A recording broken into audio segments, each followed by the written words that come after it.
சாப்பாடு மிஞ்சி போச்சுன்னா அதை வந்து வேஸ்ட் பண்ணிட வேண்டாம். இந்த மழைக்காலத்தில் வந்து பார்த்திங்கன்னா சாப்பாடு மிஞ்சி போச்சுன்னா அதில் தண்ணி ஊற்றி சாப்பிட்டா சளி பிடிச்சிக்கிறோன்னு நினச்சிக்கிட்டு அதை வந்து சாப்பாடை வேஸ்ட் பண்ணிடுவோம். இனிமேல் வேஸ்ட் பண்ண வேண்டாம். இந்த மாதிரி சப்பாத்தி நல்ல சாஃப்டான சப்பாத்தி செஞ்சு பாருங்கள், சூப்பராக இருக்குது சாப்பிட்றதுக்கு.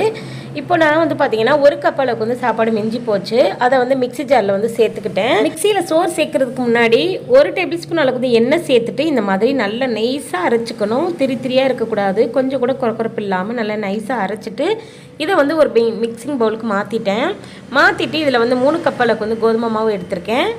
கோதுமை மாவு சேர்த்துட்டு இதில் கொஞ்சமாக உப்பு சேர்த்துக்கலாம். ஆல்ரெடி வந்து சாப்பாட்டில் உப்பு போட்டு வடிச்சிருந்தீங்கன்னா அதுக்கேற்ற மாதிரி கவனமாக உப்பு சேர்த்துட்டு நல்லா இந்த மாதிரி நல்லா அழுத்தி விட்டு நல்லா பிசைஞ்சிருங்க. இதை வந்து ஊறவெல்லாம் வைக்க வேண்டாம். உடனே ரெடி பண்ணதுமே நம்ம வந்து சப்பாத்தி போட்டுக்கலாம். அவ்வளோக்கு சாஃப்டாக இருக்குங்க. கண்டிப்பாக ஒரு முறை இந்த மாதிரி சாப்பாடு மிஞ்சி போச்சுன்னா சப்பாத்தி போட்டு பாருங்கள், சூப்பராக வரும்.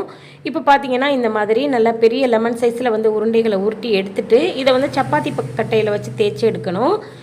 சப்பாத்தி கட்டையில் வந்து தேய்க்கிறதுக்கு முன்னாடி கொஞ்சமாக வரமாவு தூவிட்டு அதுக்கப்புறம் தேய்ச்சிங்கன்னா நல்லா சாஃப்டாக இந்த மாதிரி நல்லா இலக்கமாக எவ்வளோ பெருசாக தேய்க்க முடியுமோ அந்த அளவுக்கு நல்லா இலகி கொடுக்கும். அருமையான சப்பாத்தி போடுறதுக்காக நான் வந்து எல்லா மாவையுமே திரட்டி எடுத்து ரெடி பண்ணிட்டேன்.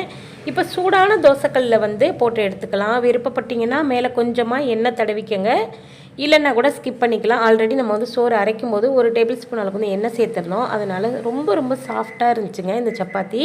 இப்போ எடுத்து காட்டுறேன் பாருங்கள். 2 சைடும் டக்குன்னு நம்ம வந்து திருப்பி விட்டு வேக விடணும். ஒரே சைடு விட்டுட்டிங்கன்னா ஹார்டாயிரும். இந்த மாதிரி நல்லா திருப்பி வேக விட்டு எடுத்திங்கன்னா துணி மாதிரி சப்பாத்திங்க. பாருங்கள், எல்லா சப்பாத்தியுமே நான் வந்து போட்டு எடுத்துட்டேன். சூப்பரான சப்பாத்திங்க. Chicken gravy, mutton gravy, kurma எல்லாத்துக்குமே ரொம்ப சூப்பர்.